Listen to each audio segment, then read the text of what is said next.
Guys, we're ready to rock and roll with some Pigskin Frenzy today. Week 5 is upon us. We're already at week 5. Literally, we blinked and we're here. And we have a legend in our midst today. I've been hyping this one up for a little bit, and we got him. We've been in contact off and on, talking about when we can get together and do Pigskin Frenzy together. And the time is here. We're here, ready to rock and roll. So, guys, welcome to Pigskin Frenzy on this beautiful Thursday afternoon. Thank you for joining us. I'm Joel Norris. Whether you're watching on YouTube, Podbean, Spotify, Apple, a big thank you for taking some time out of your Thursday to just sit back, watch and listen to some college football coverage presented by us. If you're watching on YouTube, subscribe to the channel, like each episode, leave comments down below. Spotify, Podbean, and Apple, all you got to do is just share around with others and follow on there as well. X and Instagram, at pigskin_frenzy. You're going to get a lot of bold college football takes, a lot of hypotheticals, as I said to our good friend Jake Crain, and you're going to get a lot of stuff on there. So that and the website, www.pigskinfrenzy.weebly.com. Legend in our midst. We have, been hyping him up for a little bit. Guys, here's our week 5 guest picker. He is the host of the widely popular show, Crain Company, with Blaine Crain, with David Cohn. Ladies and gentlemen, Jake Crain is in the house. Welcome to Pigskin Frenzy. How you doing, man?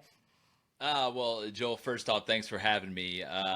Legend, I'm gonna need you to talk to my wife. That would be fantastic. No, we're very fortunate, very blessed, to have accrued such a big audience to be able to do what we love, every single day. I mean, I worked in a steel mill one summer in Alabama, so I know it. There's much worse things out there, and congrats on what you're doing, man. I've been following you and again watching you grow and continue to put yourself out there. It makes it fun.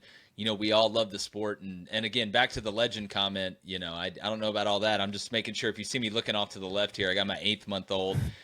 In the crib. Mom had to run in for an emergency at work, so if you see me looking over to the left, I'm checking out the baby. But I appreciate you having me.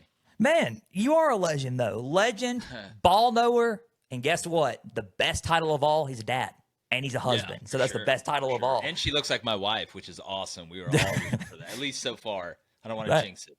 That's awesome. A guy who's about to turn 25 tomorrow, technically. So, I mean, I'm single, don't have a kid. So one 25. Day, exactly. Hopefully, I will be able to have that experience of, being married, having a kid one day. So that's awesome. Best thing in the world, man. Best thing. I've scored touchdown, hit home runs, made 3-pointers, coached in big games. There's nothing like it, and it's a blessing. And we actually.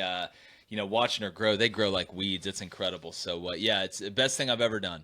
Man, I need to follow Jake Crain's advice. Just, guys, get married, have a kid one day. Just got to meet the right person. There's somebody for everybody out there. But we're not here to talk about romance.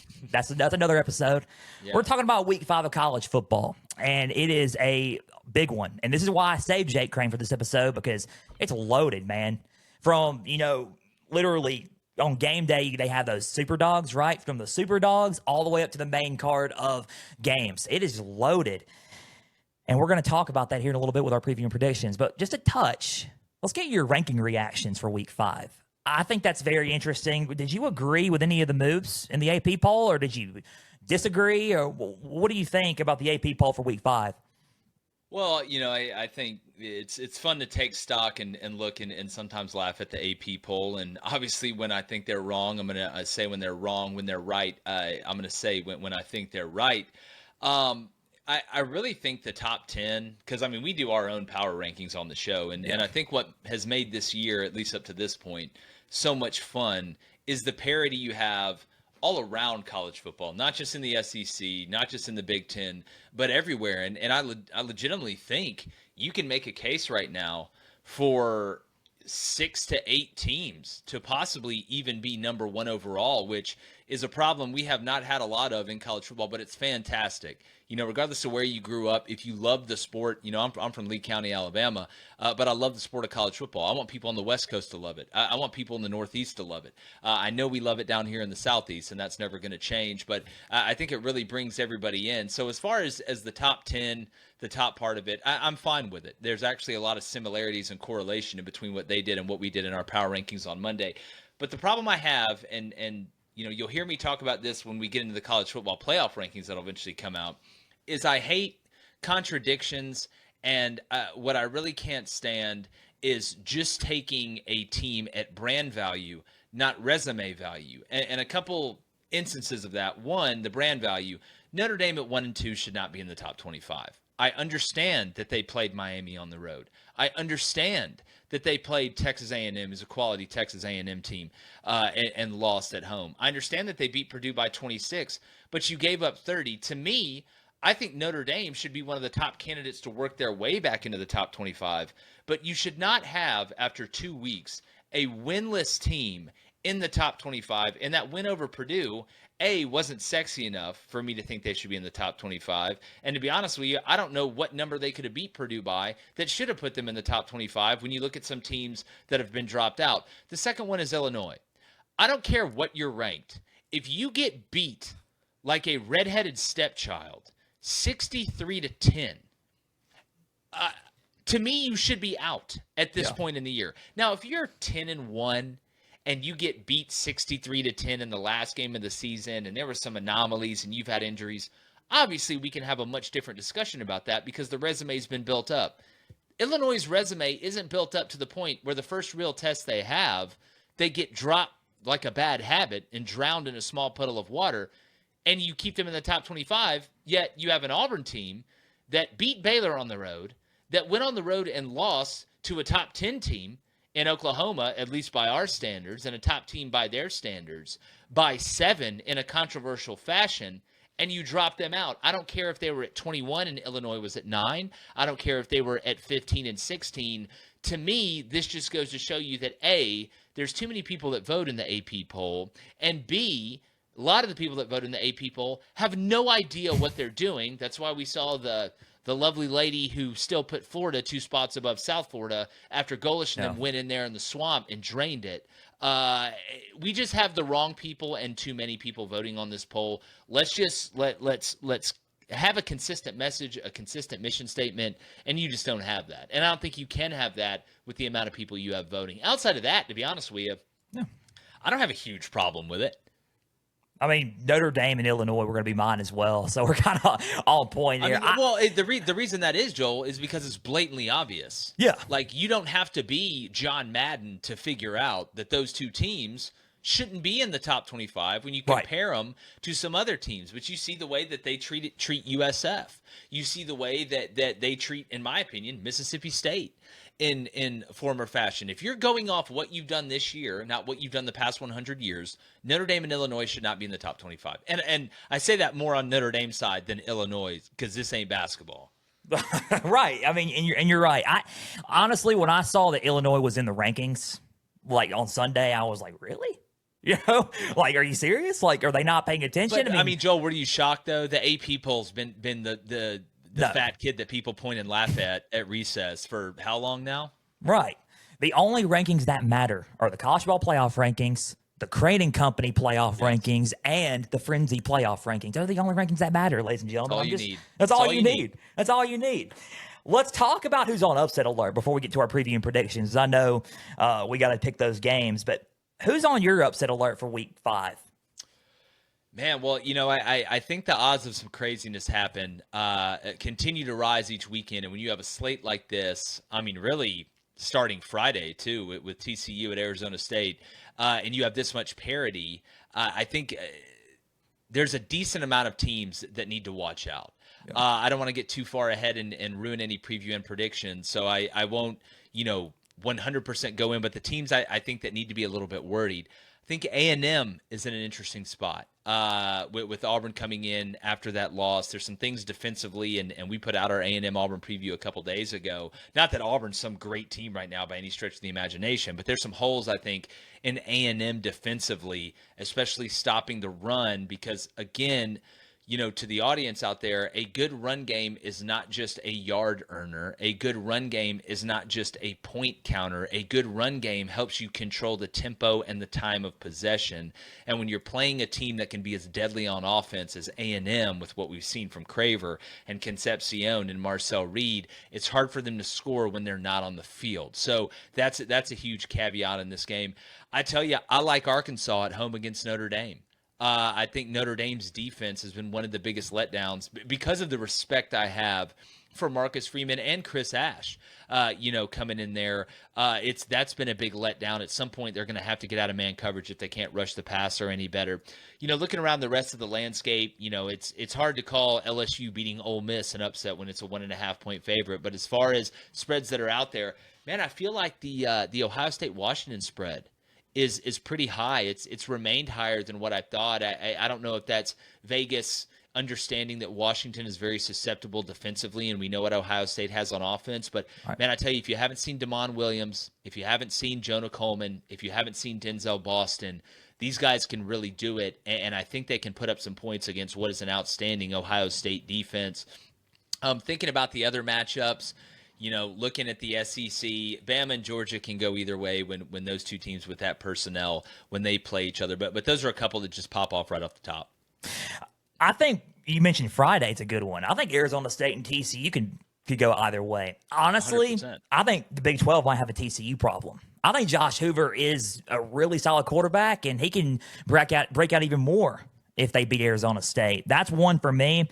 Interesting one for me. You're probably going to think, man, you're getting deep into this one. State and Tennessee. I don't know why, but I've State. seen that. I've heard that. Yeah, Mississippi State and Tennessee is kind of getting they're tugging on my heart a little bit. I'm gonna pick Tennessee, but can Mississippi State keep it close? Well, you wonder when Joey Aguilar might come down to earth a little bit. I mean, this guy is playing at such a high level, and what a win for Tennessee, not only culturally in that locker room, by Heupel standing up and saying, look, Nico, if you want to go, you can go. We'll find a way. You actually upgraded.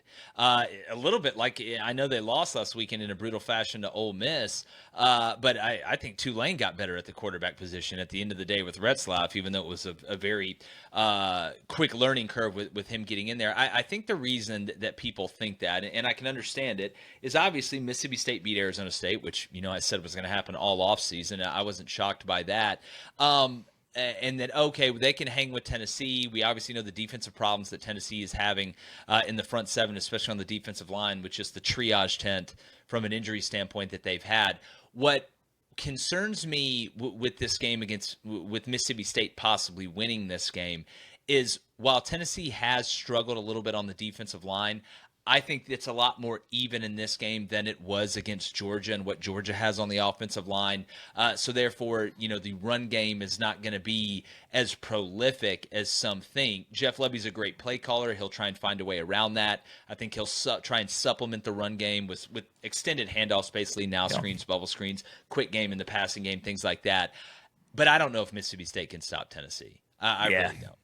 Yeah, it's probably going to end up being close going into like the fourth maybe, and then Tennessee just runs away with it. That's what I'm thinking.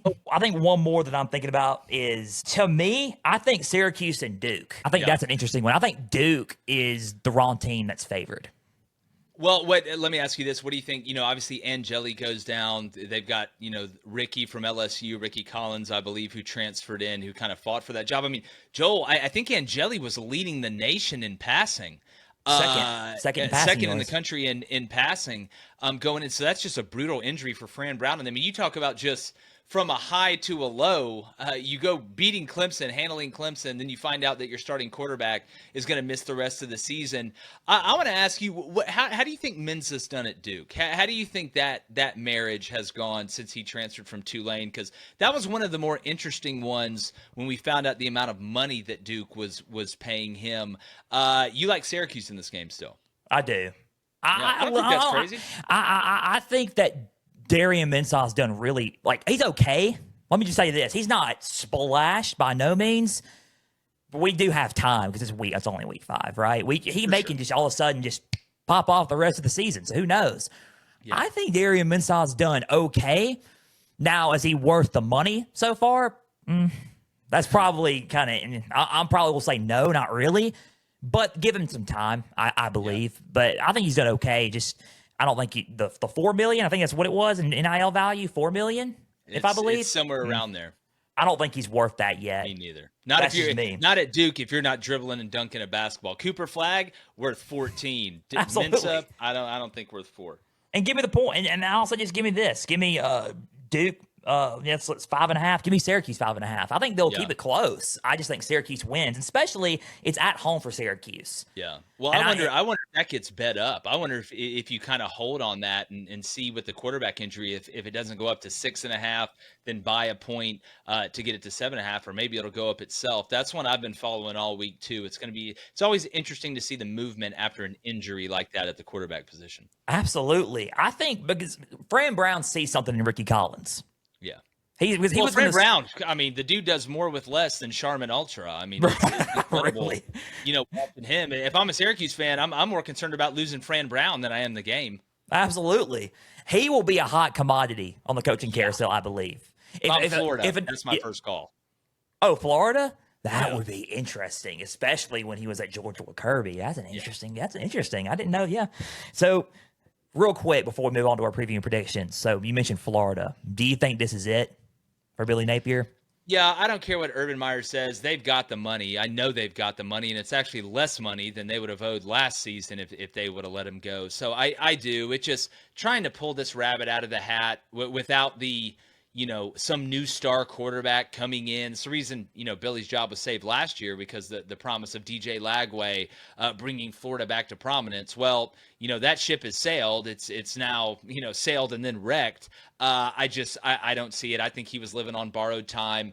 The minute Lagway started struggling, and Florida's just not going to put up with this for another 2 years. I think he's cooked. It's dead man walking.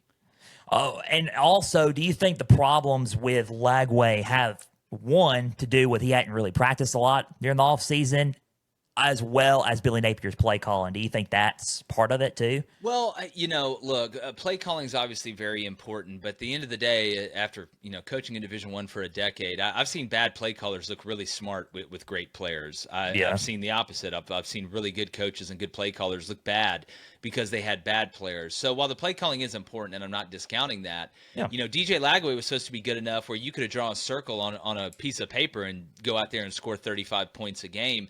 I think a lot of it is mental with DJ Lagway, and I think the injury problems, him not going through spring, him not being able to consistently develop has led to him struggling and really questioning himself. I mean, you look at the way he tried to overprotect the ball against the last game they played after throwing the 5 interceptions against LSU. It's gotten to a point now where he looks like he's handcuffing himself, which then makes it harder to call plays. But at the end of the day, Billy Napier is responsible for the players that he brings in and how to develop those guys. And as fortunate as injuries are, the buck stops with him. Absolutely. And I'm with you. I think they're waiting until the end of the season. I think they're waiting until the season plays out, and then they're going to probably pull the trigger. Yeah, I believe. Different ADs go about it different ways, right? You've seen Oklahoma State, you've seen Virginia Tech, right? Go ahead and rip the Band-Aid off. It depends on the methodology of the man making the decision, and I think there's logic to both sides of it. Yeah, I'm probably going to touch on Mike Gundy on Tuesday. That's going to be an interesting topic there. Man, Mike Gundy, shout out to him. Hopefully he gets on TV one day. Very entertaining guy. I mean, it's a perfect transition. Yeah, literally. He's so fun. He's funny, and he deserves to have another spot after coaching. So let's go with our Week 5 preview and predictions. It's going to be a very interesting weekend, loaded slate of college football. We'll kick it off with Ohio State at Washington. 8.5. It's a little much, don't you think? I mean, they're going into Seattle. Going to be a different environment. Julian Saint's first road game as well, and Ohio State's first road game overall. Tell me where you're leaning with this one, and who do you have? I think Ohio State's going to win the game. I actually predicted Washington to make the playoff and lose this game. Actually lose 2 games in a row, lose this one, and then lose to Maryland and then win out. If the country hasn't been introduced to Damon Williams, to Jonah Coleman, and Denzel Boston yet, I think they will this Saturday. That trio is so talented, and what Damon can do, extending the play in the quarterback run game, his improvisational chaos abilities. You really feel like it's the only way to score against Ohio State is something out of the realm of normal when it comes to the broken down plays, right? Being able to catch them in a scramble drill or hurt them with the quarterback run and rip off a big one. It's very hard to, have the old-fashioned 9, 10, 11 play drive against a defense as talented and as deep and as well coached as Ohio State's. But if anybody can do it, I do think it's Washington, where it worries me about taking Washington to cover in this game is defensively. Yeah. They are not overtly athletic. They are, they've got, not that they're terrible or they're the worst defense in the world, but going up against this monster, I don't care if it's Julian Sands' first road game, his 35th road game or whatever, you don't have to be Dan Marino to get the ball to Jeremiah Smith and some of the receivers that they have on the outside. And I think the run game is going to be very fruitful for Ohio State, and that's going to do nothing but make it easier for Julian. It's a form of pass protection, having a good run game, and it lets you be unpredictable on what people would think be unpredictable downs, your 1st and 10s, your 2nd and 8s, things like that, to be able to stay on schedule and then hit the big play. I actually kind of like the over in this game. And I think Ohio State could probably get somewhere close to the 40s, maybe even the 40s. And Washington, I think, can break the 20-point mark, which not many teams are going to do against Ohio State. And it is at home. I actually like the total in the over more than I like a side in this game. But don't give up on Washington once they lose this one. I'm telling you, they're going to be a problem. Absolutely. And I think, look, for me, see, she's picking Ohio State as well, ladies and gentlemen. Go Buckeyes is what she's saying. Don't tell her mama that, though. The keys for the game for Ohio State for me are protect the football. I think 2 turnovers is Ohio. And that Ohio game concerned me in some areas. Now, it's Ohio, and Ohio State was going to win the game regardless. But I think the 2 turnovers were, it kind of struck me a little bit, especially going into a game against Washington where it can be a hostile environment at first. And if Washington can capitalize off those 2 turnovers, who knows? Something's going to start brewing. Just got to stay in it, Joel. They just got to stay in it. Give yourself a chance in the 4th quarter. If you've never seen a game at Washington, that place gets insanely loud. I think it's one of the most underrated home field advantages, that in Oregon, in all of the country. And they love their football up there too. So don't let Washington hang around in this one and start to believe halfway through the 3rd quarter they can do it, because they've got enough talent on that offensive side to be able to make some plays when it matters the most. Absolutely. And you're right. I mean, I think Ohio State needs to force turnovers. Washington's only had 1 turnover this year so far.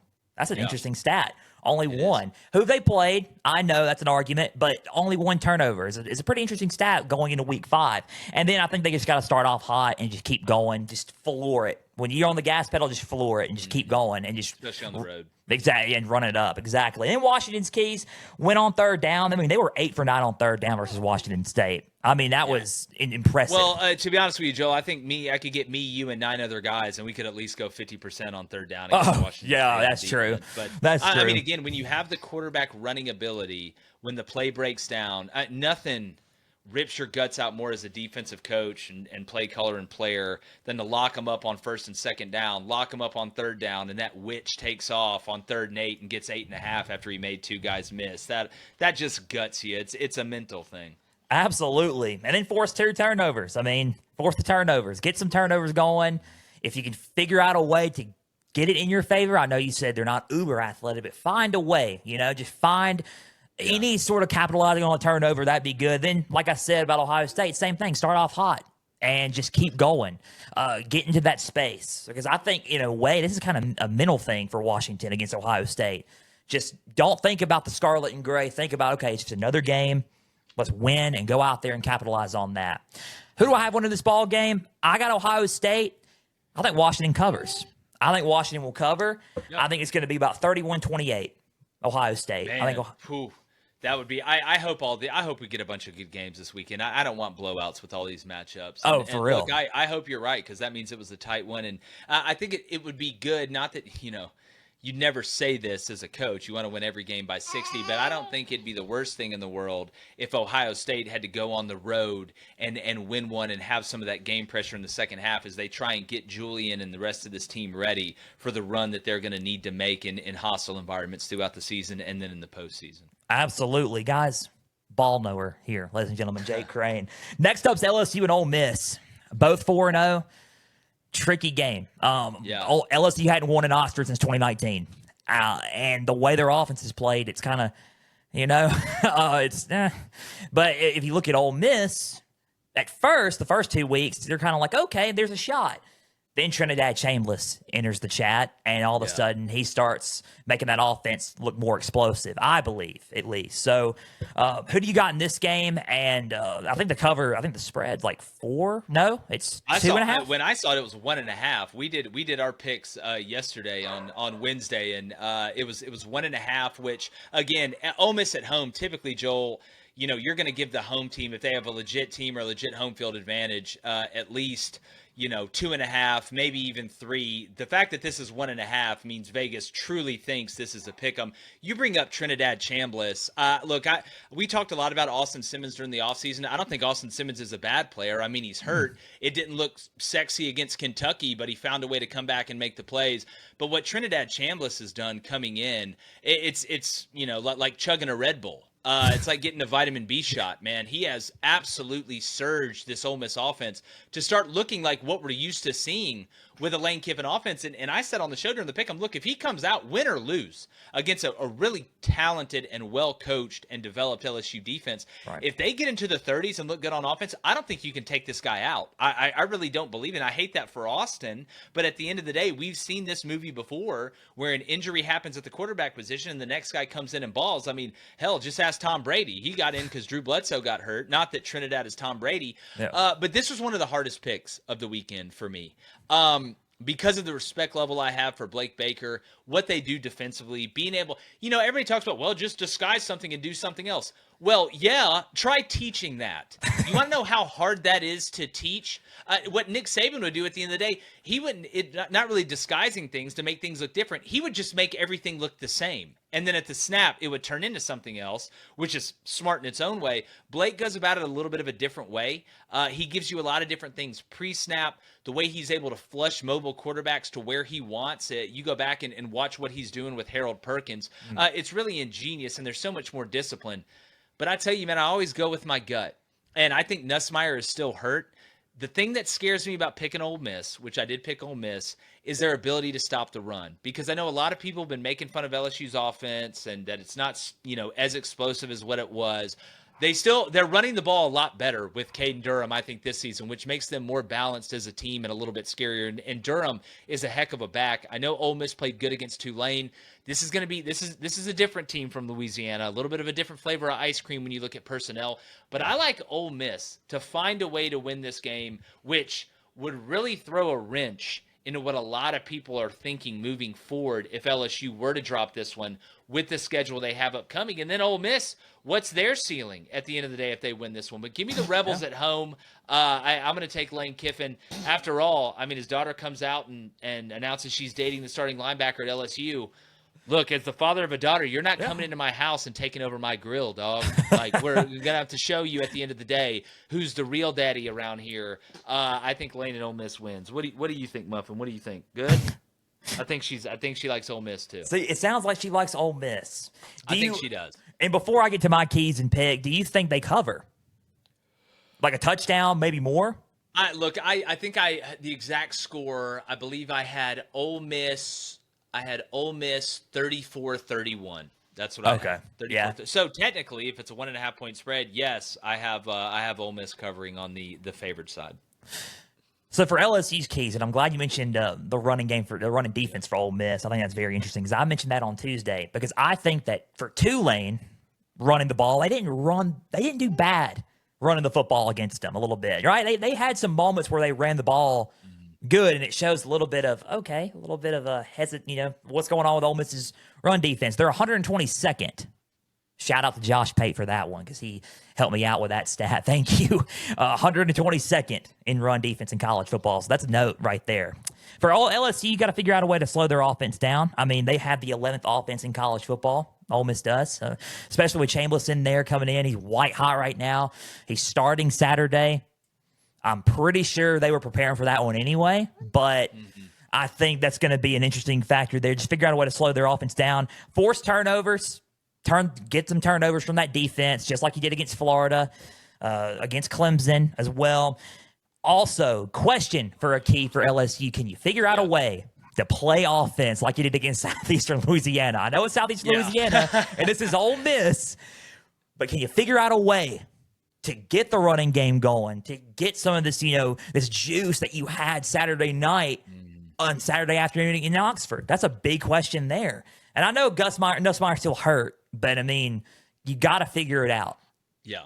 Yeah, no, and look, I mean, what happened to Tulane, you got down so much, you kind of had to abandon the run game. So it turned into, well, we got to accumulate points quickly. We got to put the ball in the air. And as good as I think Retzlaff is, that Tulane team really isn't built to be able, in my opinion, come back against a team like Ole Miss when you get down that much and still be able to run the ball consistently. So, yeah, I'm going with the Rebs.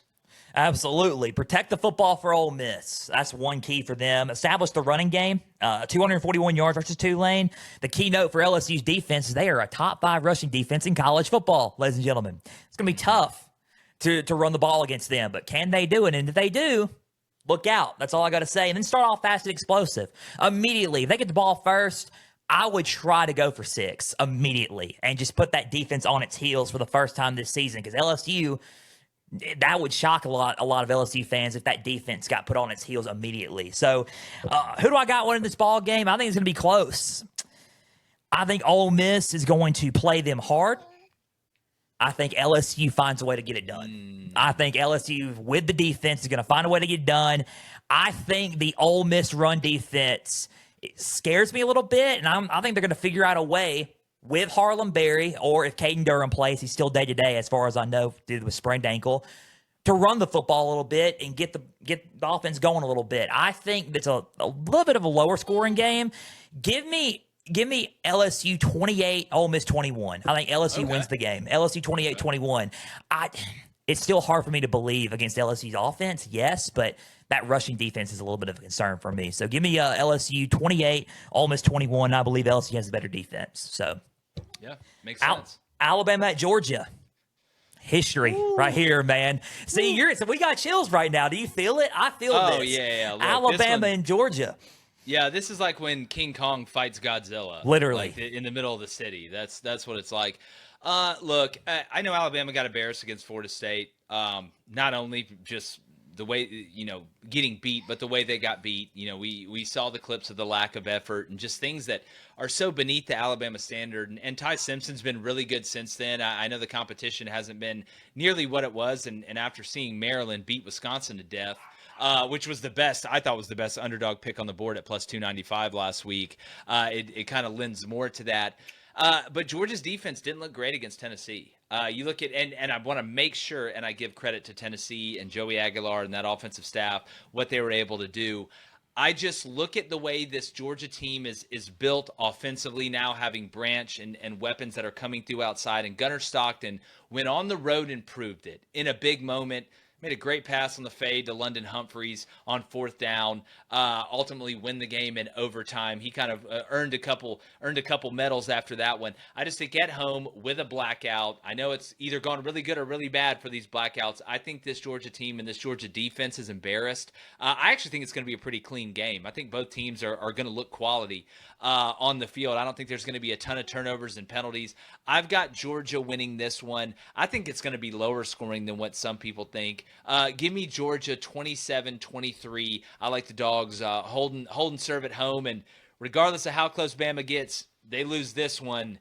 It's just only going to get scarier for Kalen DeBoer, because you look at the rest of that schedule, and 8-4 looks very likely, which you might as well go 4-8 at Bama. See, that's how can I back that up, ladies and gentlemen? That analysis, how can I back this up? There's only 2 keys I got for Alabama. I think Ty Simpson's going to have another breakout game. Like, you keep playing the way he's been playing. I know it's against, this is Georgia, right? This is probably his first big test, especially on the road. So it's going to be tough. Sure. Ty Simpson has to have another breakout game, and I think you got to slow down their running game. Georgia has 627 total rushing yards this season. Yeah. Within the span of 5 weeks, that's pretty impressive. So if you can find a way to slow down their running game, Bama's can do it. Georgia's keys for me is pressure Ty Simpson. I think Gunnar Stockton has to have another breakout game. I think keep Bama's defense off the field as much as you can. Win the time of possession battle. Keep having ball control a little bit. And I think if you do that, Georgia can win the ball game as well and win it pretty handily. Keynotes for me, obviously, because it's history. Bama's 2-5 under Kalen DeBoer on the road. That's a very interesting stat there. Yeah. I know if you don't include the When's the neutral last sites, time 2 and Bama 5. was 2-5 in anything? That's scary, right? That's prior. That's current history. Yeah. But then when you look at overall history, Georgia is 1-9 in the last 10 matches versus Alabama. Who do I have winning this ball game? I think it's going to be close. I think it's going to be a back and forth battle, like you said. It's going to be pretty clean. A little bit of a lower scoring game. I got to go with that overall history, man. I think Alabama's going to going in Athens, gonna go and get them upset. I think the upset's going to happen. Bama. They'd love Kalen now. They'd say it was all it was all a dream. I used to read Word Up magazine. Kalen DeBoer, he can do it. Right, he's now the prodigal son. That would burn out a lot of torches and put a lot of pitchforks back in the barn. And people are probably going to listen to me and say, "Dude, are you serious right now? You're on something." I just think the history is just too much for me when it comes to Georgia and Alabama. You remember, I said on a couple of weeks ago on Pigskin Frenzy with Tennessee and Georgia. Tennessee had a Georgia problem. Georgia has an Alabama problem, and I think that's still going to exist. I think Bama's going to figure out a way to win this game outright on the road. Give me Bama 28-21. Same score as LSU Ole Miss. Bama 28, Georgia 21. I think they figure out a way to win it late. I really do. 28-21 Alabama on the road. Blackout, that's going to be very interesting dynamic there. I was 8 years old when I watched that game. That was rough. Yeah, they Soldier Boy, crank that Soldier Boy. All right, see? And now you beat us to death with no Sean Moreno. See, now you got Jake Crain talking about his past with Auburn, ladies and gentlemen. Last but not least, and then we'll wrap up everything. Oregon at Penn State. Whiteout. The whiteout game here, undefeated for both teams. Going to be a very interesting game. I think the last time we checked, Jake, if you know, Penn State's 3.5. I think favorites in this ball game. Yeah, it was 3.5 when I saw it on Wednesday when we made our picks. And you want to know how you know it's an amazing slate? We have a blackout and a whiteout. Exactly. I mean, I wonder when the last time that happened was in the same weekend. Like at a top-tier place. You have a blackout and a whiteout. Everybody's getting served.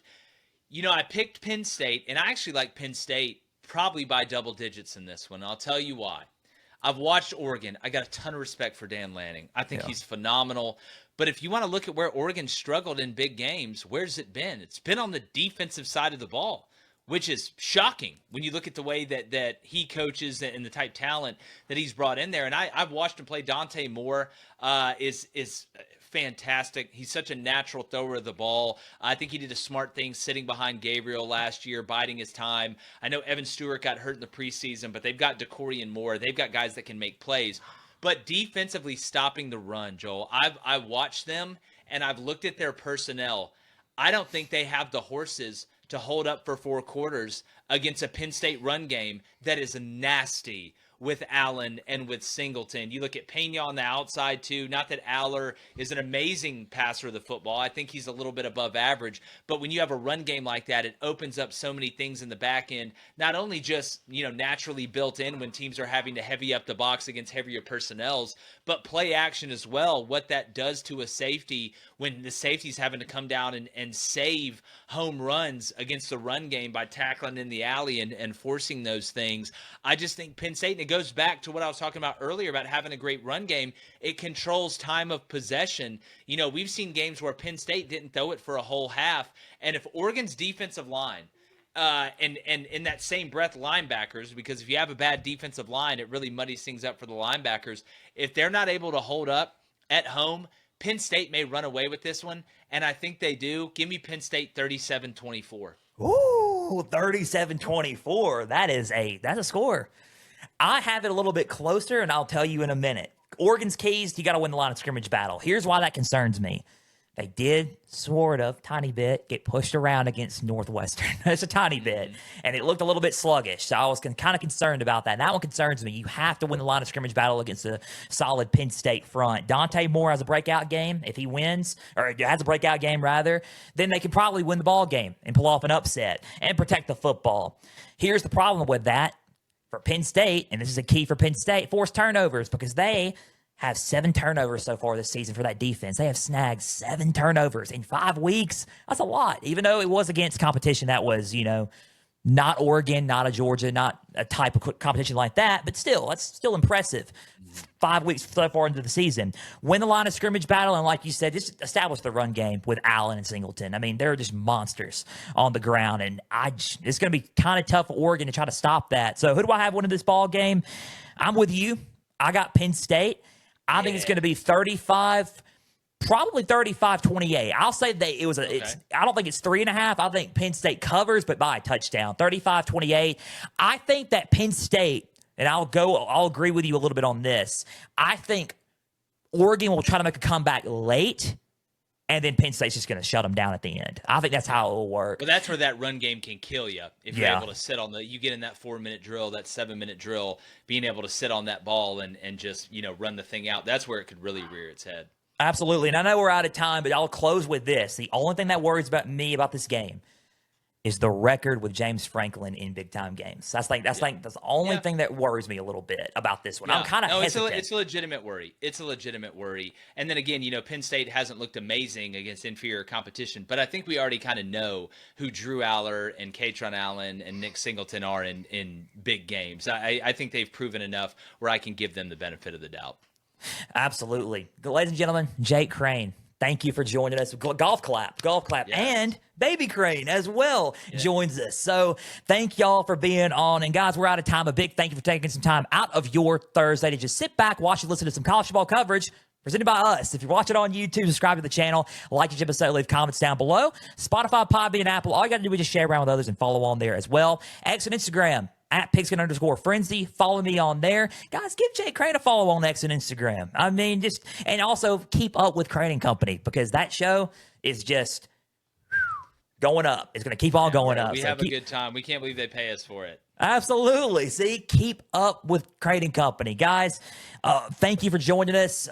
Also, we couldn't do this without our Lord and Savior, Jesus. We praise him, give him all the praise for letting us be doing this in sports media in general and just being in college football media. So we'll give him all the praise for that as well. So thank you guys for joining us. We'll see you Tuesday with our Week 5 recap show. Going to be interesting. We have Savannah 2J coming back on Tuesday to recap Week 5 with us. Going to be an awesome episode as well. Guys, we love you all. Have a great rest of your weekend. Until Tuesday, I'm Joel Norris. That's Jake Crain signing off. For everybody out there, please and always stay the course.